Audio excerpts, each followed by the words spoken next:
آج آپ کو پیار کی ایک ایسی داستان سناتا ہوں جس کا اختتام بڑا دردناک ہوا۔ یہ لو سٹوری ہے جناح اینڈ مسز جناح، قائد اعظم محمد علی جناح کی لو سٹوری۔ قائد اعظم محمد جناح جب اپنے دوست سر جنسا کے ساتھ چھٹیاں گزارنے دارجن میں آئے تو ان کے گھر میں ان کی ملاقات ہوتی ہے ان کی جوان حسین خوبصورت بیٹی رتی سے۔ رتی ایک پڑھی لکھی اور بہت خوبصورت لڑکی تھی، بالکل پریوں کی طرح تھی۔ جناح صاحب تو تھے ہی خوبصورت، ماشاءاللہ، ہائٹ 6 فٹ ہائٹ، گورے چٹے، خوبصورت، وکیل، سیاستدان، امیر کبیر شخص۔ رتی ان کی شخصیت سے بہت متاثر ہوئی۔ رتی میں اور جناح صاحب میں اکثر بحث و تکرار رہتا، معاشرے کے بارے میں، سیاست کے بارے میں، شعر و شاعری کے بارے میں۔ یہ بحث و تکرار کب پیار میں بدل گیا پتہ ہی نہ چلا۔ رتی نے جناح صاحب سے اپنا اظہار محبت جب کیا تو جناح صاحب نے کہا، دیکھو رتی، اگر آپ کو مجھ سے محبت ہے تو آپ کو اسلام قبول کرنا پڑے گا، کیونکہ رتی پارسی تھی۔ رتی کو کتابیں وغیرہ دی، ان کو پڑھو۔ رتی جناح صاحب کو پیار سے جے کہہ کے بلاتی تھی۔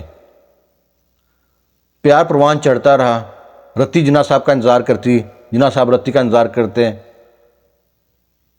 جب پیار زیادہ پروان چڑھا تو جناح صاحب سے برداشت نہ ہوا، انہوں نے رتی کے باپ سر جنسا سے بات کی کہ میں آپ کی بیٹی شادی کرنا چاہتا ہوں۔ سر جنسا سواپے سے باہر، غصے سے لال پیلے۔ اس کی 2 وجہ تھی، ایک تو رتی کی عمر میں اور جناح صاحب کی عمر میں بہت فرق تھا۔ رتی 16 سال کی تھی، جناح صاحب 41 ایئر کے، 24 سال کا فرق تھا۔ اور دوسرا، رتی پارسی تھی۔ پارسی لوگ اپنے پارسی خاندان میں ہی شادی کرتے ہیں، لیکن رتی نے ملنا بند نہ کیا۔ رتی چھپ کے بھی اور سرعام بھی جناح صاحب سے ملتی رہی۔ تو جو رتی کا باپ تھا چھوٹی چھوٹی بات کو کورٹ کچہری کا مسئلہ بنا دیتا تھا۔ وہ عدالت پہنچ گیا کہ جناح صاحب میری بیٹی کو برگلا رہے ہیں۔ عدالت نے بلا لیا جناح صاحب کو۔ جناح صاحب کو بلانے کے بعد جب عدالت نے فیصلہ سنایا کہ جب تک رتی کی عمر 18 سال نہیں ہوتی، رتی نہ تو اپنی مرضی سے اور نہ ہی جناح صاحب کی اور والدین کی مرضی سے شادی نہیں کر سکتی۔ وقت گزرتا رہا، جو پیار تھا پروان چڑھتا رہا۔ 1918 میں رتی 18 سال کی ہوتی ہے۔ 18 سال کی ہوتی ہے تو پلان تو پہلے سے ریڈی تھا، اور گھر میں اس کا سر جنسا رتی کے باپ کو پتہ ہی نہیں ہے کہ چل کیا رہا ہے۔ رتی کی اور جناح صاحب کی شادی ہو جاتی ہے۔ رتی اسلام قبول کرتی ہے اور رتی کا نام مریم رکھا جاتا ہے۔ شادی کے وقت آپ حساب لگائیں کہ جناح صاحب کتنے امیر شخص تھے۔ شادی کے وقت منہ دکھائی میں جناح صاحب نے 1 لاکھ روپے دیا اور حق مہر 1000۔ جناح صاحب کتنے امیر کبیر شخص سے آپ اندازہ لگا سکتے ہیں۔ اور شادی کے بعد چلے گئے ہیں لکھنؤ ہنی مون منانے۔ وہاں پرنٹ میڈیا کو جب معلوم پڑا ہے تو پرنٹ میڈیا نے خبریں چھاپی ہیں کہ ایک پارسی لڑکی سے قائد اعظم نے شادی کر لی ہے، اس کو مسلمان کر کے شادی کر لی ہے۔ پرنٹ میڈیا میں تو آگ لگ گئی اور جنگل کی آگ کی طرح خبریں پھیلی ہیں۔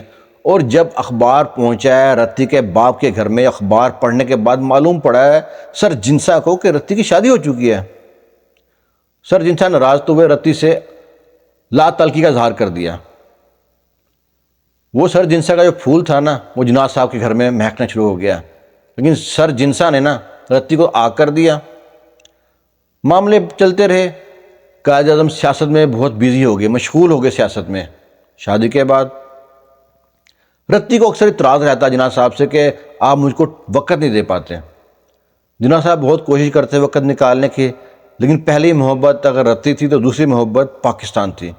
جناح صاحب کو پاکستان سے بہت محبت تھی، ہر وقت پاکستان کی فکر کھائے رہتی تھی۔ رتی اس بات سے ناراض ہو کر انگلینڈ چلے گی۔ جناح صاحب پیچھے اس کو منانے پہنچے، لیکن منانے میں ناکام رہے۔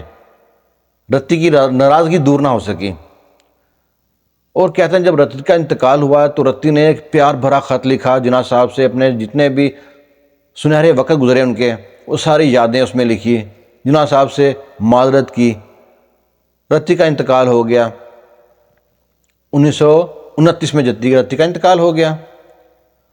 بتانے والے بتاتے ہیں کہ جناح صاحب زندگی میں 2 بار روئے، ایک تب جب رتی کا انتقال ہوا، دوسرا تب روئے جب 1947 میں ہجرت کرنے سے پہلے رتی کی قبر پہ گئے۔ جناح صاحب کو رتی سے تو پیار تھا ہی تھا، لیکن پاکستان سے بہت پیار تھا۔ ہم کو نا اپنے بچوں کو جناح صاحب کی کہانیاں بتانی چاہیے. جناح صاحب کے اب 25 دسمبر ہے، بس چھٹی ہو گئی، بچوں کو پوچھے کیا جی قائد اعظم ڈے ہے، کیا ہوا تھا، قائد اعظم نے کیا کیا تھا، کچھ پتہ نہیں، پاکستان بنایا تھا، اس کے بعد کچھ نہیں پتا. ان کی زندگی کے واقعات، کیونکہ جناح صاحب کی زندگی بڑی نا پراسرار سی ہے. ان کے مذہب کے بارے میں، کیونکہ کوئی کہتے ہیں وہ اسماعیلی مذہب کے تھے، کوئی کہتا ہے وہ شیعہ مذہب کے تھے، کوئی کہتا ہے وہ بعد میں سنی ہو گئے تھے. جناح صاحب کی موت کا واقعہ بڑی پراسرار موت ہے. بیمار ہوئے، بیماری چھپائی رکھی، پھر ان کی ایمبولینس لیٹ ہو گئی، ان کا آکسیجن سلنڈر ختم ہونا، یہ چیزیں بڑی نا معنی رکھتی ہیں. جناح صاحب تو پاکستان کے پر اتنا اعتماد کرتے ہیں نا پاکستان کے اوپر، کہ ان کے جناح صاحب سگار پیتے تھے. جناح صاحب سگار پیتے تھے اور مرتے دم تک سگار پیتے رہے ہیں. وہ جب وہ قریب وقت تھے، موت کا وقت قریب تھا، تو انہوں نے اپنے بنایا، اے ڈی کو بلایا، اسے کہا کہ میرا سگار کا بل لے کے آؤ. تو کہتے ہیں آپ گورنر جنرل ہیں، سگار کا بل تو ادا کر چکے ہیں، حکومت وقت پاکستان ادا کر چکی ہے. جناح صاحب کہتے ہیں میرا سگار کا بل لے کے آؤ. بل لے کے آیا گیا تو اپنی جیب سے وہ سگار کا بل ادا کیا. کہتے ہیں کہ سگار پینا بری عادت ہے، سگار پینا بری عادت ہے، اور میری بری عادت کا بل غریب عوام پہ نہیں ادا ہو سکتا، میں اپنی جیب سے خود ادا کروں گا. جناح صاحب جب زیادہ بیمار تھے نا تو کھانا پینا چھوڑ دیا تھا. فاطمہ جناح بہت پریشان تھی کہ جناح صاحب کھانا پینا کیوں نہیں کھا رہے. تو ان کو اے ڈی نے کہا کہ جو لاہور والا کوک ہے نا ان کو بلایا جائے، تو وہ بڑے مزے کھانے بناتا ہے، جناح صاحب کے فیوریٹ کھانے معلوم ہے اس کو بائی ایئر بلایا گیا کوئٹہ. وہاں پہ اس نے کھانا بنایا. جب کھانا کھایا جناح صاحب نے پیٹ بھر کے کھانا کھایا. سب بہت خوش کہ جناح صاحب نے پیٹ بھر کے کھانا کھایا. تو جناح صاحب نے پوچھا یہ کھانا کس نے بنایا، کیونکہ وہ ٹیسٹ معلوم تھا ان کو. اب جھوٹ تو بول سکتے نہیں تھے، بتانا پڑا کہ وہ فلانے کوک کو بلایا گیا آپ کے لیے، آپ کھانا نہیں کھا رہے تھے دن سے. تو کہتے ہیں کوک کو بلایا جائے. کوک کو بلایا، اپنی جیب سے اس کو پیسے دیے، اس کے آنے جانے کا خرچہ تھا. کہتے ہیں میری زبان کے ٹیسٹ کے لیے غریب عوام کا کیا قصور ہے کہ وہ اس کے ٹیکس سے پیسے ادا ہوں. اپنی جیب سے اس کے پیسے ادا کیے. جناح صاحب کی زندگی بڑی دشوار زندگی گزری ہے. ہمیں سمجھ نہیں آتی کہ جناح صاحب پر پاکستان میں پی ایچ ڈی پہ پابندی کیوں ہے. جناح صاحب پہ تھیسس نہیں لکھ سکتے، جناح صاحب کے اوپر پی ایچ ڈی نہیں کر سکتے. کتنے دکھ کی بات ہے، وہ پاکستان کا ہیرو جس نے پاکستان کو بنایا، اس کے اوپر آپ پی ایچ ڈی نہیں کر سکتے. پاکستان میں رہ کے آپ پی ایچ ڈی جناح صاحب پہ نہیں کر سکتے. ہاں باہر کے ملک میں آپ رہ کے جناح صاحب پہ پی ایچ ڈی کر سکتے ہیں، لیکن پاکستان میں رہ کے آپ پی ایچ ڈی نہیں کر سکتے جناح صاحب پہ.